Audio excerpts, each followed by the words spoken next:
Thank you, Jack Peter. Well, good evening, ladies and gentlemen. I'm Stephen Watson. For those of you that I haven't met, I have the privilege of being the president and CEO here at the National World War II Museum, and it is my pleasure to welcome you to what is going to be a very special evening. Started off with just a fabulous video that really sets up what we're about to experience. We're, of course, honored to have you with us to end a very special day at the museum, Veterans Day. This is just a great way to close out, really, I think, one of the better days we've had at the museum in the last couple years. It felt really great on campus today to see so many veterans, so many visitors. It felt normal, whatever that is these days. I do want to start, as we always do, by recognizing our World War II veterans, homefront workers, and Holocaust survivors. I don't know if we have any with us here tonight, but if we do, wave or stand. I know we have several that are joining us virtually, but let's recognize them for their service and sacrifice.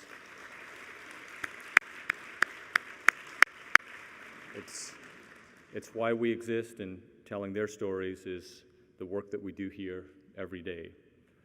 I'd also like to recognize all other veterans in active duty military in attendance. I know we have veterans that serve. Please stand and be recognized for your service to our country. Thank you.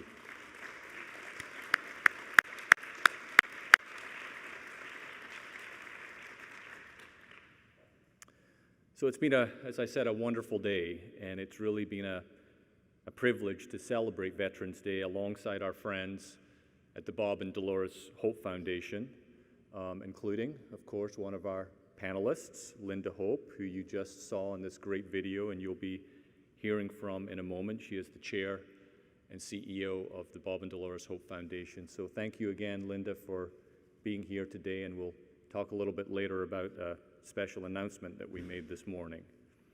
And also Tony Montalto, Ken Levy, and Jack Peter, board members, Tony, the president of the foundation. Thank you all again for your support and being with us on Veterans Day.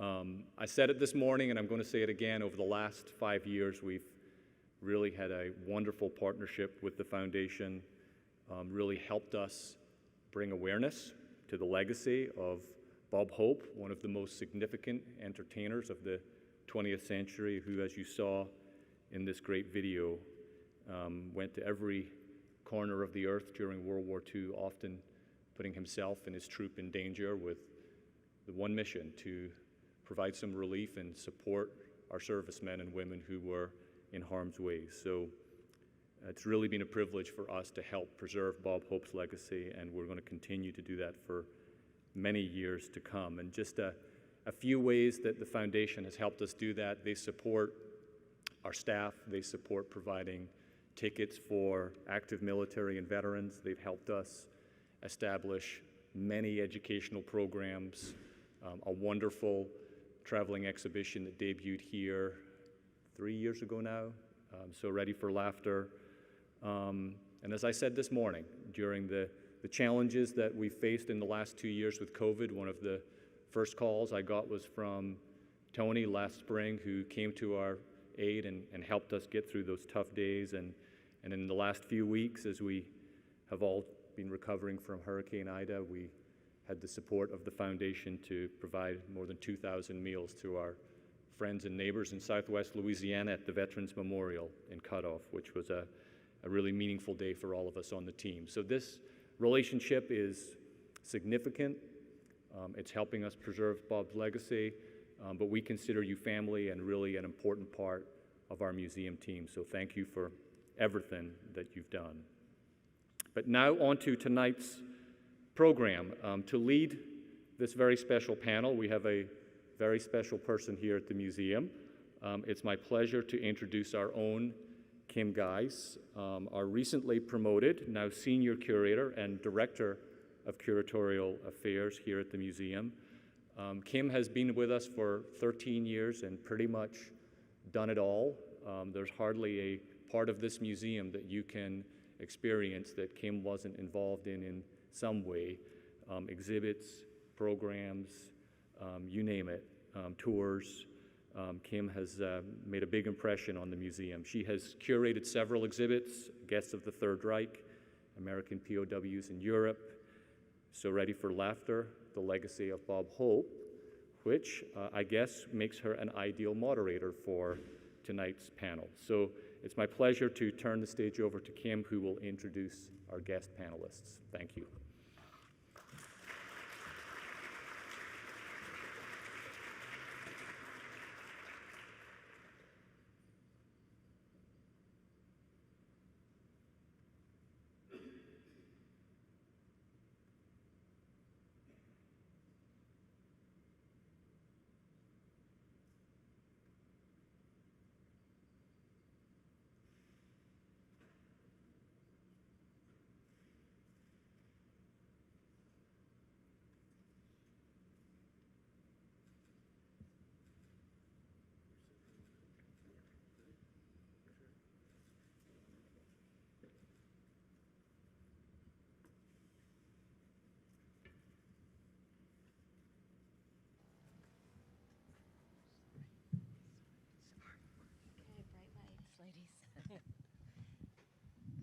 Thanks everyone for coming. Thank you, Stephen, for those very, very kind words.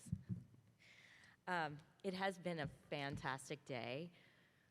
It's been great to have veterans back and World War II veterans to boot, lots of them. I spoke today with a 109-year-old World War II veteran and a 93-year-old World War II veteran. So kind of the younger scale and the older end of the spectrum. So it's been really a wonderful day, and this is a fantastic way to cap it off. So I'm happy to share the stage with Linda Hope and Martha Bolton to discuss Dear Bob, which was published earlier this year.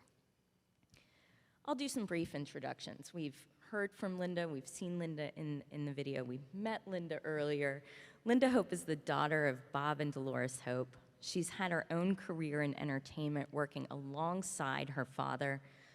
Linda produced her father's TV shows for more than 20 years, and she also produced the Emmy Award-winning special Bob Hope, the first 90 years, and wrote Bob Hope, My Life in Jokes. She's the chair and CEO of the Bob and Dolores Hope Foundation and is a dear friend of the museum.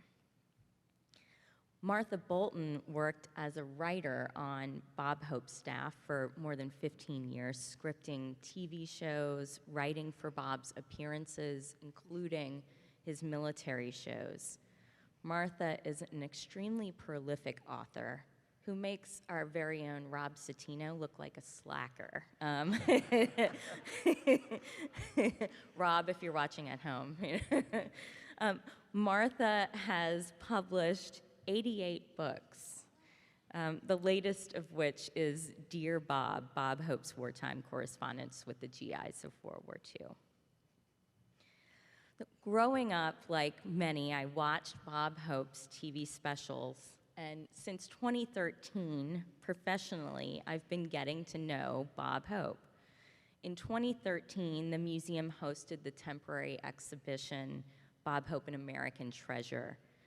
And then we followed up with an exhibition of our own, centered on Hope's World War II experiences, So Ready for Laughter, The Legacy of Bob Hope, which appeared here in 2018 and 2019. So close, Stephen. That show, which I had the pleasure to curate, is now traveling to venues around the country, including the National Veterans Memorial and Museum, the New York Historical Society, and is currently at the Gulf Quest National Maritime Museum of the Gulf of Mexico, just up the road in Mobile, Alabama. You have until March 7th to see that show. So if you want to take a little day trip, it's a beautiful ride. You can visit that institution and see our exhibit. So I'd like to provide a little context about Bob Hope. Just a brief. I mean, in his 100 years, right, there's a lot to say about his life. But Bob was born Leslie Towns Hope on May 29, 1903 in England, and his family settled in Cleveland, Ohio before Bob was 5. He had many hard years as a burgeoning entertainer, working in vaudeville and then Broadway. In 1934, he married Dolores Reed, and they relocated to Hollywood. Hope starred in over 54 feature films with many more appearances. And from 1938 to 1948, Hope had a weekly radio show on NBC, the Pepsodent Show. So that encompassed the war years, the entirety of World War II. During the war, only 9 of those 144 broadcasts were recorded in the studio.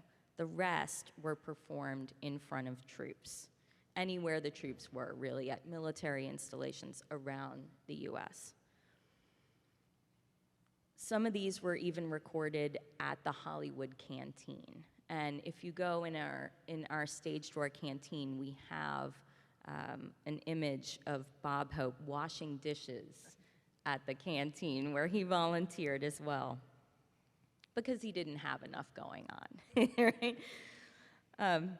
During the war, in his free time, basically his off time from his radio show, he organized summer trips to entertain troops around the world, and he made 4 whirlwind globe-trotting tours from areas as distant as Alaska to Tarawa, everywhere in between. He did a total of 57 tours for the USO in the half century between 1941 and 1991. He dominated in Hollywood, really, through hard work, building his brand, diversifying, breaking out into television. His dedication to troops continued this entire time.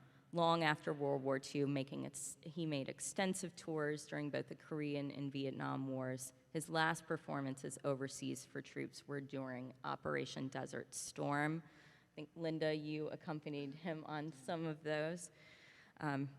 He was in his 80s at the time. So it's estimated that in his lifetime, he entertained over 11 million troops.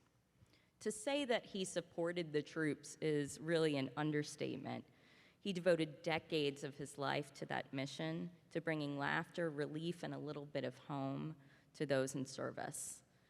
Talking about Bob and his work as an entertainer, patriot, and humanitarian on Veterans Day here at the National World War II Museum is significant, because his dedication to the American military was such that he was recognized and declared an honorary veteran by a congressional resolution in 1997.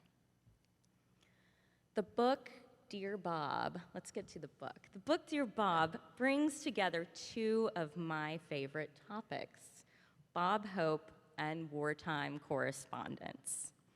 The museum's collection contains tens of thousands of personal letters, and each one provides a new outlook on the war. It's amazing to get to read some of these accounts in our collection and in Dear Bob. Dear Bob Hope was the opening line of millions of letters sent to Hope by fans during his career. And his connections to fans didn't end when he left the stage.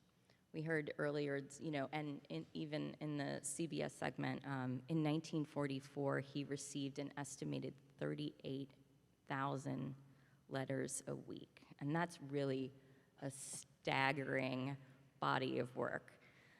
So, Linda, you've lived with this material for your entire life. What led you to this project?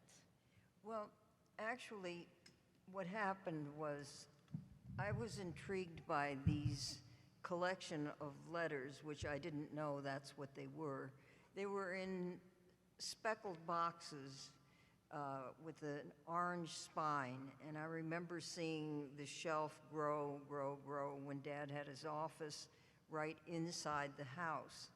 And Miss Hughes, who was really the person that had the foresight to collect these letters, and not only to collect them, but to kind of organize them in some way. And she, I think, sort of had to be selective, because obviously there weren't 38,000 times however many months there were during the war, or weeks. And so she brought some organization to it. And I think she was the one that really picked out letters that she thought needed to be answered. And she would have those ready for Dad. But in the meantime, a lot of the ones that he wasn't able to answer that were special in some way, she kept in these orange spined boxes.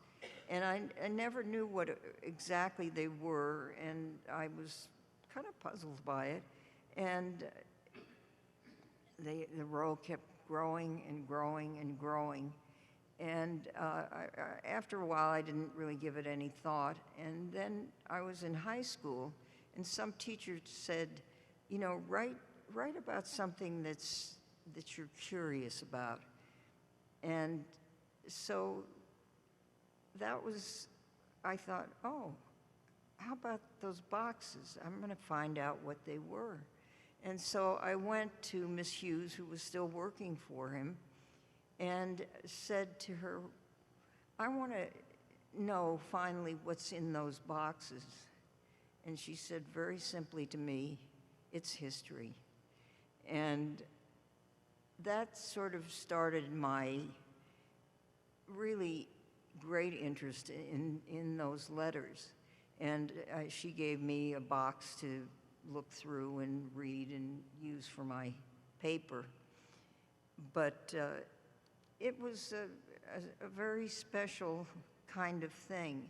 And then at a certain point in conjunction with the 50th anniversary of the end of World War II, I wanted to capture some of Dad's memories, and I prevailed upon him to make a video, which was kind of one of the first video things that we had attempted to do.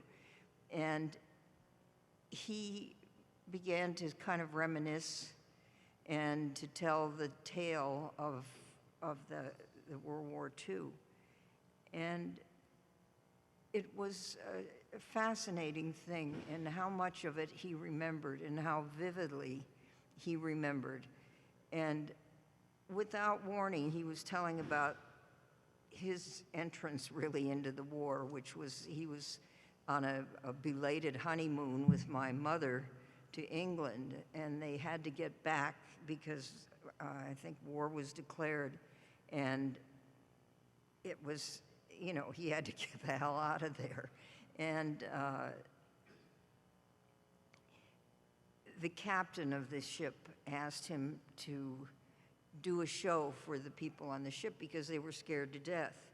The sister ship of the Queen Mary had been sunk, and there were German boats and submarines and things around, and they ran without lights, and it was a terrifying time for those people, and the ship was packed.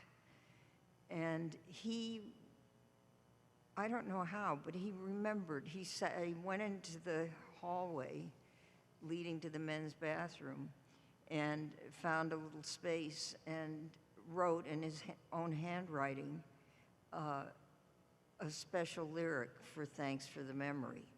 And he sang it without any rehearsal, without anything on that video. And I was so touched and so absolutely amazed. I mean, he had a marvelous memory anyway, but it was incredible. And I mean, the same thing with jokes. He'd hear it once or twice, and he had it, and that was it. And he called upon those jokes so many different times in his life. But anyway, that's the mystery of those letters was really answered and more in this video that we did with Dad. And then Martha, who I think you were there during that time, you know, she saw the letters and had been after me to get the rights to go ahead and do that. And so she did, and she did just an amazing job filling in the background and the feeling of the times and what he was going through. And so that's the book. Martha, what led you to this project, to want to put it together? Well, when we would be taping a show at NBC and a veteran would come up to him, and you could tell they had this bond between Bob and the veterans. And when you read these letters, though, it's even deeper than any of us thought, because what the troops share with him and what he answers back, these letters are a peek inside Bob Hope's heart. And if we didn't think he was everything we already thought he was, he is so much more. And we wanted to let the world, like we did, get a peek at that heart, that amazing heart that just drove him to do everything he did. And that's coming from a woman that was awakened many evenings, many nights in the middle of the night with him calling from God knows where.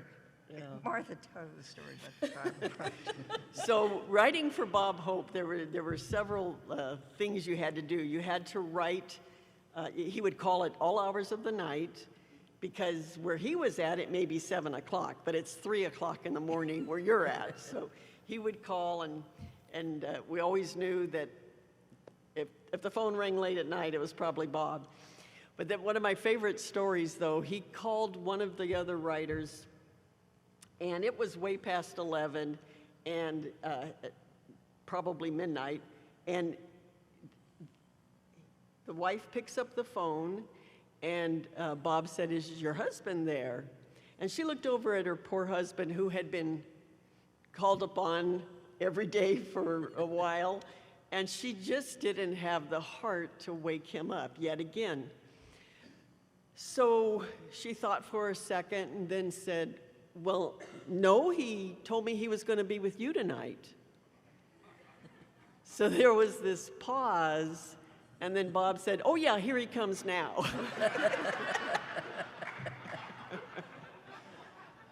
That was Bob. Quick on his feet. Well, we're talking so much about the letters. I know you must have a favorite, like having a favorite child, right? Do you have? Yeah, I have Let's several, dive I'm in. sure I'd like Linda- to hear. I have a favorite that I'd like Okay. to share too, but I want to. Well, this is one of my favorites. There's so many letters in here that you just can't read. Every time you read it, you just choke up. But this is one of my favorites.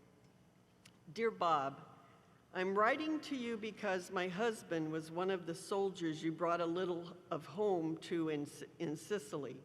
It was the only entertainment he had during his 9 months of active service overseas, and now he will never see any other. Yes, I mean that he was killed in action. He didn't die a hero. He never did anything spectacular. He just did his duty as best he could. His name will never go down in history as being great, and yet he was to me, and I am very proud of him. I received a letter from his commanding officer telling me what happened. It seems that night of March 17th, they were on the front line at Anzio, waiting to be relieved. Pete, my husband, was out of his foxhole checking on the men in his platoon to see that they were ready to leave the minute the relieving unit arrived. Before he could get back to his foxhole, the Germans fired several rounds of artillery. One hit close to Pete, and several pieces of shrapnel lodged in Pete's chest. I'm told he died instantly. Pete, or Staff Sergeant Melvin E. Peterson, was one of the finest men that ever lived, and he will always live in the minds and hearts of his friends and loved ones. My husband was like millions of others. He didn't want to leave and go to war, but there was a job to do, and he was never one to shirk so he went cheerfully. I wrote to you because my husband wrote me of the show he saw with you and Miss Langford. You seem like a friend, and you saw him since I did. I guess that's why I've told you all about it. Sincerely, Mrs. Harriet M. Peterson. Wow. Yeah, we had, there are just hundreds of letters like that he received. And we had one, there's one featured in So Ready for Laughter of a similar vein, written by a mother about her young son who was killed at Peleliu. And there's no wonder that letters like that would have impacted your father and stayed with him for the rest of his life. So,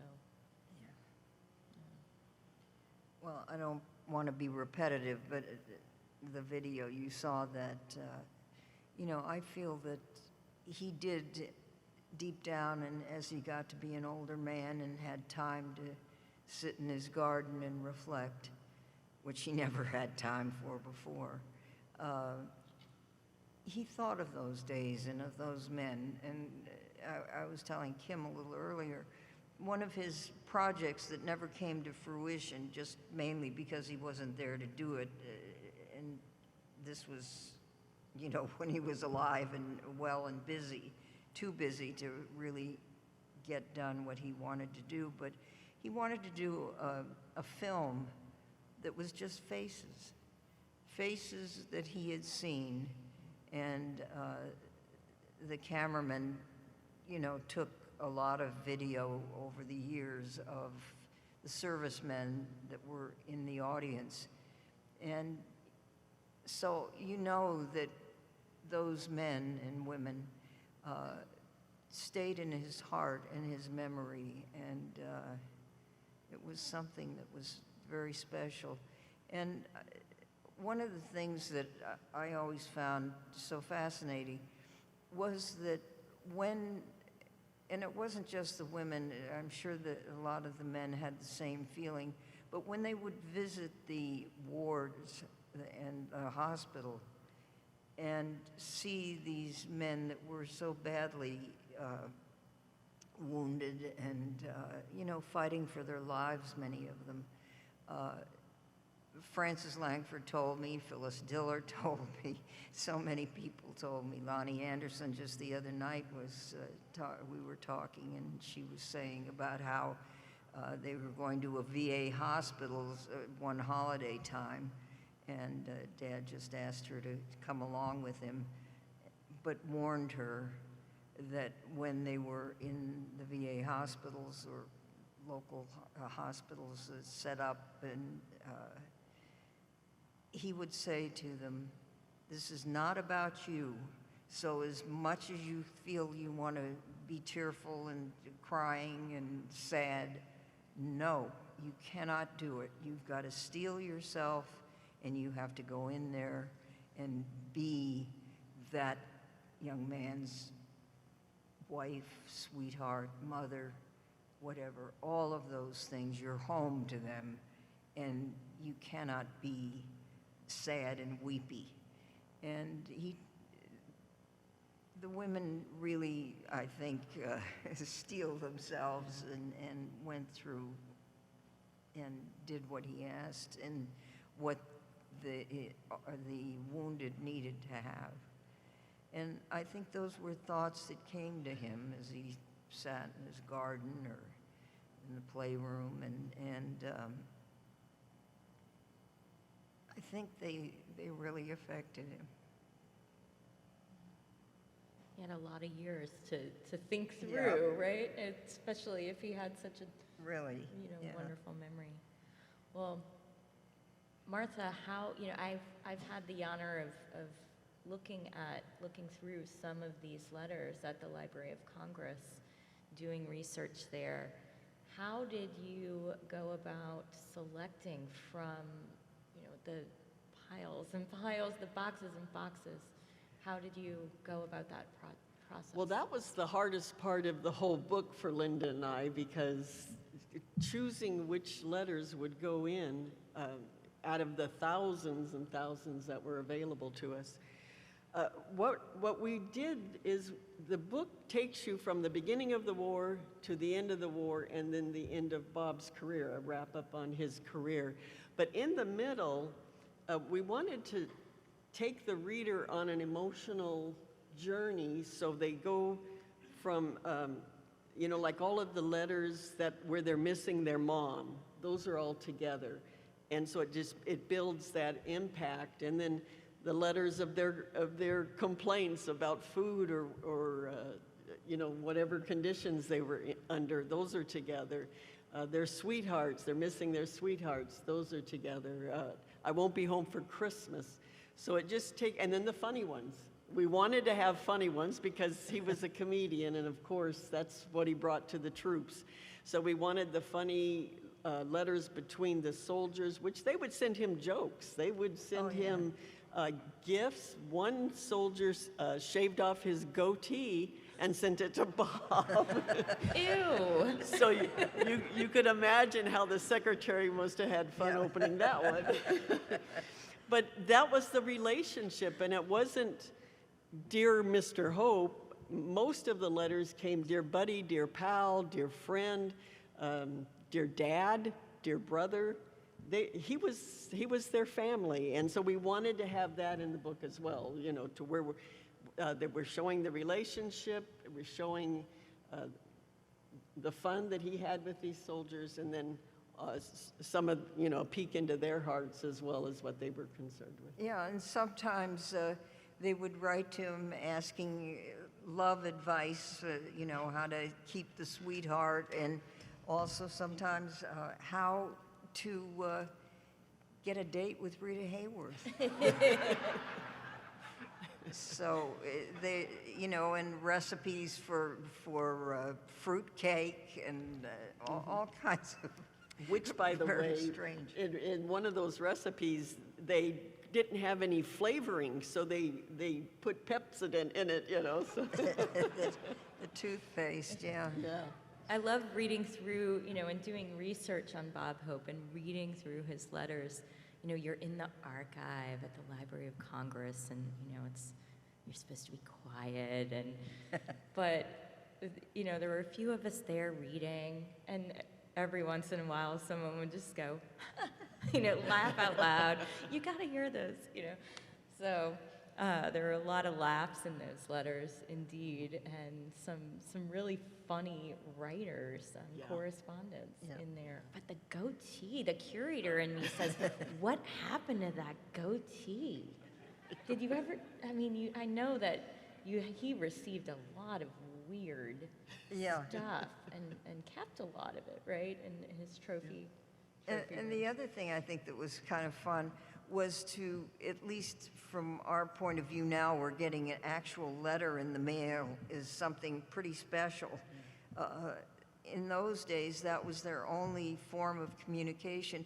And to actually see the letters and how they were written on usually the thinnest paper that they could possibly get. And there were special G.I. issued papers that they could write on, and they used every inch of the paper. And I think letters were weighed, and that made a difference. And it just really gave you such a sense of history, I think, and it's fascinating. In a way, Marjorie Hughes is sort of the heroine of this story, right? For saving those letters, for organizing them, for recognizing that they were of importance. And I love any story with an archivist or as a heroine. Certainly, she did the first pass, right, of this book in a way. And she remained a presence in your life. She was with us, I don't know how long, and she was always Miss Hughes, And she was a little tiny woman and just absolutely dedicated to Dad, and she kept meticulous records of his travel, and that was not an easy thing because it was supposed to be a mystery where he was at what time, and she managed to get those records after the fact and record them so that it's made our job so much easier in terms of knowing where he was and what island he happened to visit, and all of these kinds of things that were unbelievable, and yet she managed to keep them. And I say thank you to Miss Hughes, and she had a very distinctive kind of handwriting. I don't know whether they taught it in secretarial school, but Dad hired her really pretty much out of secretarial school, and she was very proud of being a secretary and keeping the best record she could possibly keep. Well, I thank her. Because you say she made it easier. It's still not easy keeping track of where he was. I'll tell you that. But so, Martha, I want to ask you more about your work on the book. Have you learned anything about, or what can these letters tell us about Bob's comedy? Do they speak to his style, or his style, independent of that? But what about the letters? Yeah, one thing that I learned is, and I learned this working with him as well, but like Linda was saying, he had this incredible memory that we got to see during the time that I was writing for him, where he would want something added to the monologue or to one of the sketches, and he would ask for it, and we'd give it to him, and he would take a glance at it, and he'd walk on stage, and he'd deliver all this new material that he just glanced at. I mean, it was an incredible memory, and if you look at the World War II videos and whatnot that are on there, and that are also on the Bob Hope website, and he was called Rapper Robert for a reason. Those jokes are coming out like this, and he had writers there, but they would the same thing. They would hand it to him just before he walked out, and he doesn't have cue cards there, he doesn't have notes there, and he's just delivering them very quickly, and it's just going like that. So he had to have had a photographic memory, don't you think? I think he probably did. It's amazing, Yeah. amazing. But his comedy was, he was the first one really to do stand-up. I mean, he perfected that. And comedians owe him a debt of gratitude for every door he opened for them, and everything that he learned the hard way, back on vaudeville and through all of these. But he never stopped. He would do the show, he would do the military shows, he would come, as soon as the plane after a tour, especially overseas, would hit the ground, he'd be on the phone saying, what are we going to do next? I mean, he just had this incredible energy. Calling you at 3 o'clock in the morning. Yeah, so I learned that it all started back here. Yeah. It wasn't something new. He's done it all his life, but he was just incredible, and we had to write fast, and that was his career. And there was one time, the quickest assignment that we had was Bob was going to a psychiatrist convention, so that's like a comedy writer's dream assignment. So when Bob got to the venue, he discovered that it wasn't a psychiatrist convention, it was a chiropractor's convention, and we had about 20 minutes to write all new material. So, and that all started back in these days, Well, what do you think, and this is a very difficult question perhaps, or you've been thinking about it for a very long time, but what do you think it was about Bob? There were a lot of people that entertained troops during the war, during World War II. And what do you think it was about Bob that created this kind of these strong ties, these bonds that lasted years in many instances? Well, I think probably the fact that he was at it so long, and I mean, the people in World War II didn't know that he had been at it very long, but I think over the years, the consistency and the quality of his relationship with the military, I mean, he would make a point to basically know their lives at each place he went. And, you know, the people in the jungles of the islands had a different experience of the war than the people that were slogging it out in muddy Sicily or in North Africa. And I don't think there was much slogging in North Africa, but it's still the hardships that they endured. And he always made a point to know the commanding officers and to bring in, you know, their reactions and people that, and the enemy that was there. You know, he just related to their lives in a very significant way. And actually, it was a very clever kind of PR campaign, because all of those men that sat in front of him in those vast audiences during the war became his audience during peacetime. And they kept up the relationship. They watched his television shows in the early days of television in the 50s and continued to be fans. And I see so many people that are the sons and daughters that grew up kind of having to watch the Bob Hope show because their dad was a fan. And so it's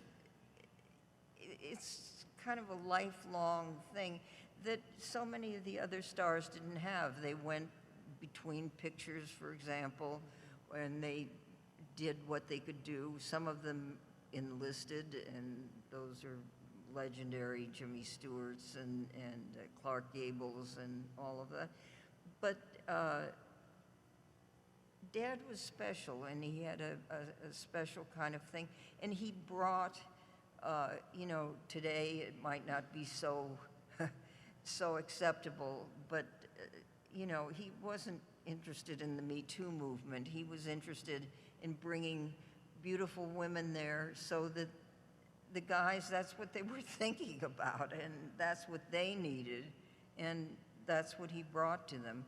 And you know, along with the humor and the sense of home and news of home, what was going on at home. And he was like a bridge between the two worlds. Yeah, he's often referred to as the ambassador, right? Yeah. The ambassador to the troops. Martha, do you have anything to add to that? You know, what was it about Bob, you think? I mean, these letters are a testimony to how people felt about him. I think one of the things was he wasn't, although he was a major star, he didn't act like a major star. He acted like one of them. And there was no threat there. This was their buddy. And so they could talk to him about their girlfriend back home or whatever. I mean, it was, he established this connection with them, I think, through a lot of these letters, so that by the time he went to them to perform at their particular location, a lot of them had already communicated with him, and he had sent them fruitcake, and he had sent them harmonicas, and he had sent them whatever they wanted, and maybe set up a date with Rita Hayworth, who knows. But he definitely would see to it that they got pictures, signed pictures from these stars. So I think, you know, all along, whether they had communicated with him, or what happened a lot, and they write about it in their letters, is that when they got a letter from Bob Hope, they got followed by all the rest of them to go back to their tent or whatever, and then that letter got passed around all of them. So it was like if he wrote to one, he was writing to 100 because it got passed around. So Made them more popular. yeah. Well, I would like to give you another opportunity to read one of your favorites. I'm gonna Okay. to defer to you so that for the sake of time, we want to have a couple of questions, but I'd like you to select one to kind of take Okay. us home on. Here's another one of my favorites. Hi, friend. I remember the first night I spent on Iwo Jima. I said my prayers, and I imagined I could see my little girl getting into bed, even though the Japanese were hitting us with their mortars. At this time, I was dug in beside the body of a buddy of mine, Gunny Sergeant J. Basilone, but all I could think of was home. Later on in the operation, I came across a fellow from Indianapolis. He had been hit with mortar fragments. While I was dressing his wounds, of which there were many, also giving him plasma, believe it or not, he was talking about home. When we put him aboard a track to evacuate him, he said, "Well, at least I am heading for home." This story is true, Bob, and I guess he is home by now. I have been transferred to the 2nd Division now and sure hope to get home soon. That's all for now, only I hope the people back home hold up their end of the bargain as good as we held up ours. One of your fans, Harry. Wow. There are some funny letters in there, folks, I promise. Yeah, there are. Jeremy, would you like to take some questions from the audience? If there are any questions, please raise your hand and I'll bring the microphone to you. But I'm going to take my liberty by holding the microphone. My father wanted me to ask this question because he writes or types on an old typewriter letters and believes in the art of letter writing and letter typing. Did Bob ever use email late in life? And what would he think about the mass emails and just the fact that we can delete them and send 5-word sentences, basically? Well, actually, Dad did enter into what was then technological new age. And that was, he had a fax machine that was a really lifeline and saved the writers endless trips to Palm Springs to bring him material. He would use this fax, and he had one in his house in Palm Springs and also one in his home in North Hollywood. And that was a great innovative move on his part. He was prevailed upon, I think probably by the writers, to get the fax machine installed. You know, Bob, there is a way that you can. Anyway, it was, that was one thing. And then I remember our publicist, Ward Grant, who was a great character, and he had the idea to get Bob Hope to do an online interview very late in his career. And I think it went reasonably well. He was intrigued by it, and but I don't think it was he still used his old system of, you know, when the writers would submit jokes to him, he was the best editor that you could imagine, and I think Martha would attest to that, because he would take the jokes, and sometimes he just felt something, a word was off or something was just not working, and he would adjust the jokes. And he had a whole system that he kind of pitted the writers against each other so that they would come up with the best joke, right? And anyway, I think that started very early in his career, and he was a character out of vaudeville, and he was always looking for jokes. And in those early days, he had no writers, and he would get joke books and take jokes out of there. Some of them really not great, but he got writers, and he and Milton Berle had a sort of ongoing thing, because Milton Berle was the thief of bad gags, he used to be called. And he would take the jokes that other comedians had found and use them in his own act. And in those days, there wasn't any of the communication that we have. And he would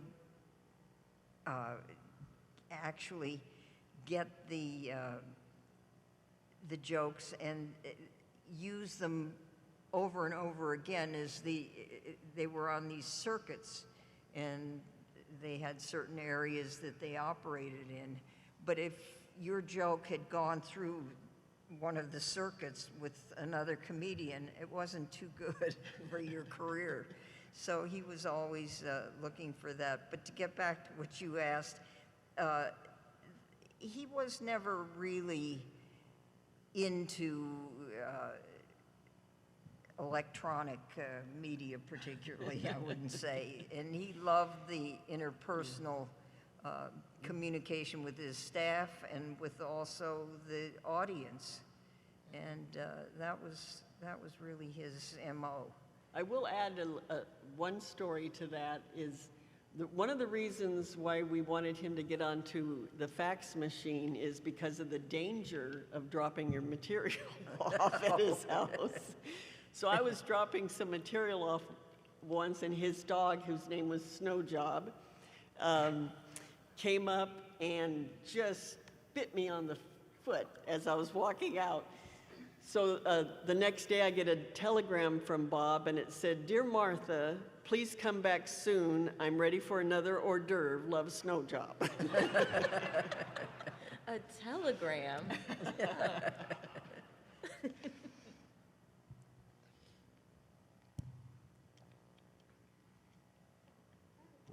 We have one in the front here. Linda? Linda, I want to know what happened to the letters. Are they in the Library of Congress? They are at the Library of Congress. Would they ever be, scanned so other people can read them on the internet? Yeah, I think so. They were in the After the process of book is doing a sold. lot of that at the library. Yes, they're cataloging and scanning some of the material. Not till after you sell millions of copies of the book. Do you remember what grade? Do you remember what grade you got on your paper? You Oh. oh. I think a pretty good grade, Good. actually. I'll go. Just doing simple math, he was getting 5,000 letters a day. How did Miss Hughes just go? What was the mechanics of that? How do you wade through that, figure out what to answer, and how did he choose what to respond to? I think that, he had offices both at Paramount and also at home.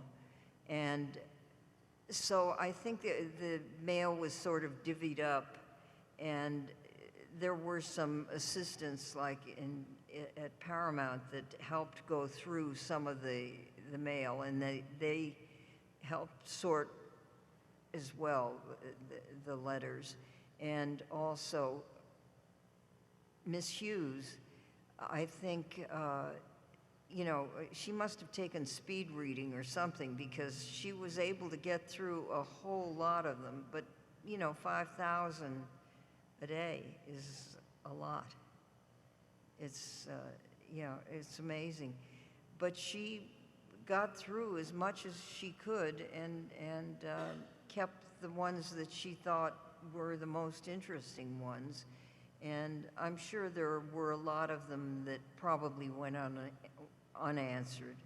I mean, I can't believe that every single letter was read and responded to.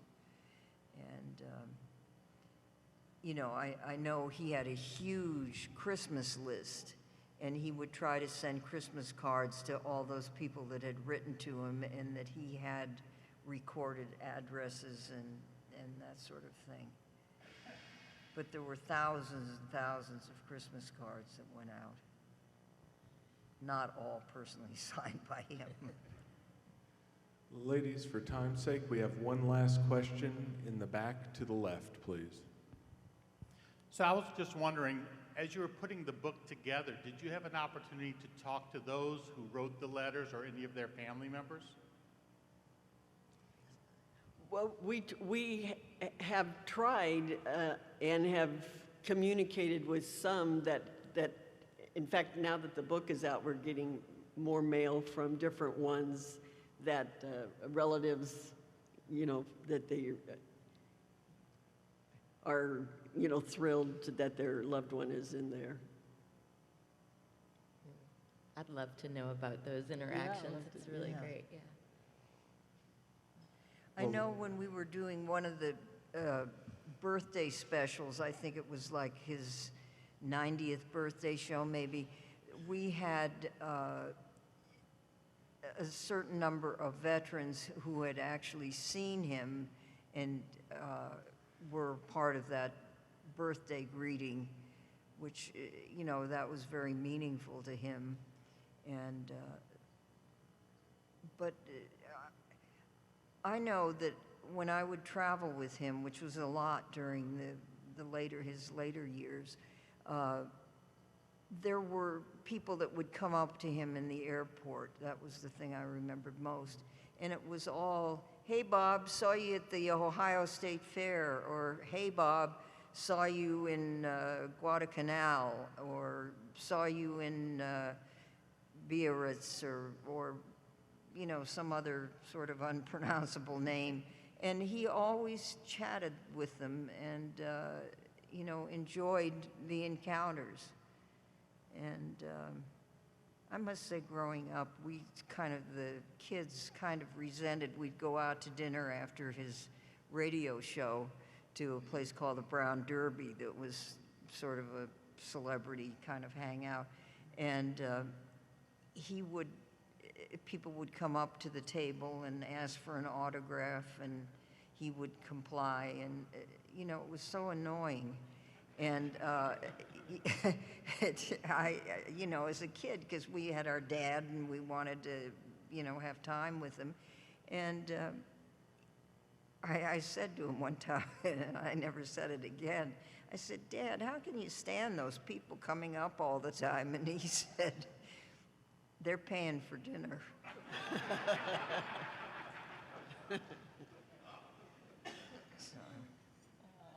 Let's give the ladies of the panel a round of applause for a great conversation.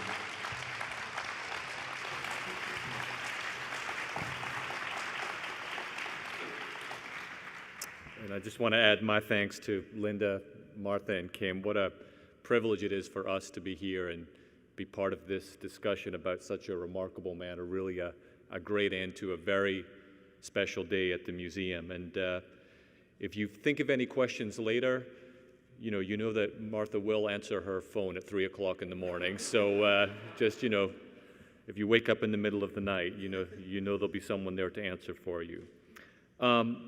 Before we end our program tonight, we do have an exciting announcement to share. We actually announced this earlier today at our Veterans Day program, but did not want this event to end without again telling you just a little bit about a very special new addition to the museum's permanent exhibitions, Expressions of America, a brand new experience that will actually launch on Veterans Day next year, 2022, that is presented by the Bob and Dolores Hope Foundation. This is going to be a one-of-a-kind experience never done before, a celebration of music, art, letters, personal correspondence. It will take place outside on the Battle Barksdale Parade Ground. It will involve the Bollinger Canopy of Peace. It is really going to be one of the reasons that people come to New Orleans and come to this museum is to experience this really remarkable production. So we have a small teaser trailer that we're going to share with you here just in a moment, but I said it today, I want to again thank the Foundation for their support. We're working with a great team of partners. I want to thank Kim for her work on this production. She has been working alongside Mousetrap, the Solomon Group, the team at the Bob and Dolores Hope Foundation and their researchers and archivists to really find the best of the best. You will meet Bob Hope during Expressions of America. You will meet a really remarkable group of Americans that served our country in every way imaginable during World War II. And just about every word of the dialogue in Expressions of America will be taken from correspondence and letters that they wrote during the war. Such a fitting way to end what has been a remarkable day today. So with that, we'll play the trailer. At the conclusion of that, Martha will be signing books at the table here. And again, thank you all for being here today. Enjoy the rest of your evening.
Thank you, ladies and gentlemen, for coming to the conclusion of our Veterans Day program. As Stephen said, Martha will be at the book signing table.